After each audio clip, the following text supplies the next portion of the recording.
اعوذ باللہ من الشیطان الرجیم بسم اللہ الرحمن الرحیم۔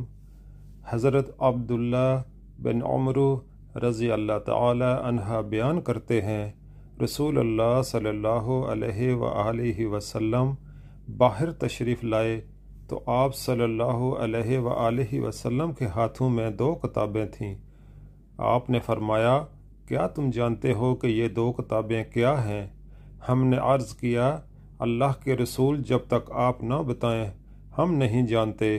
تو آپ صلی اللہ علیہ وآلہ وسلم نے اپنے دائیں ہاتھ والی کتاب کے بارے میں فرمایا، یہ کتاب رب العالمین کی طرف سے ہے، اس میں جنتیوں، ان کے آباء اور ان کے قبیلوں کے نام ہیں، پھر ان کے آخر پر پورا حساب کر دیا گیا ہے، لہٰذا ان میں کوئی کمی بیشی نہیں کی جا سکتی۔ پھر آپ نے اپنے بائیں ہاتھ والی کتاب کے بارے میں فرمایا، یہ کتاب رب العالمین کی طرف سے ہے، اس میں جہنمیوں، ان کے آباء، ان کے قبیلوں کے نام ہیں، پھر ان کے آخر پر پورا حساب کر دیا گیا ہے، لہٰذا اس میں کوئی کمی پیشی نہیں کی جا سکتی۔ تو آپ کے صحابہ نے عرض کیا، اللہ کے رسول جب فیصلہ ہو چکا ہے تو پھر عمل کس لیے کرنا ہے؟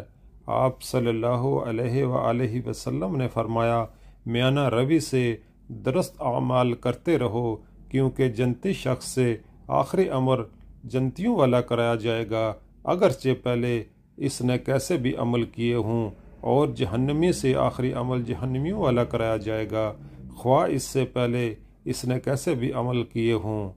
پھر رسول اللہ صلی اللہ علیہ وآلہ وسلم نے اپنے ہاتھوں سے وہ کتابیں رکھ کر فرمایا، تمہارا رب بندوں کے معاملے سے فارغ ہو چکا، پس ایک گروہ جنت میں اور ایک گروہ جہنم میں جائے گا۔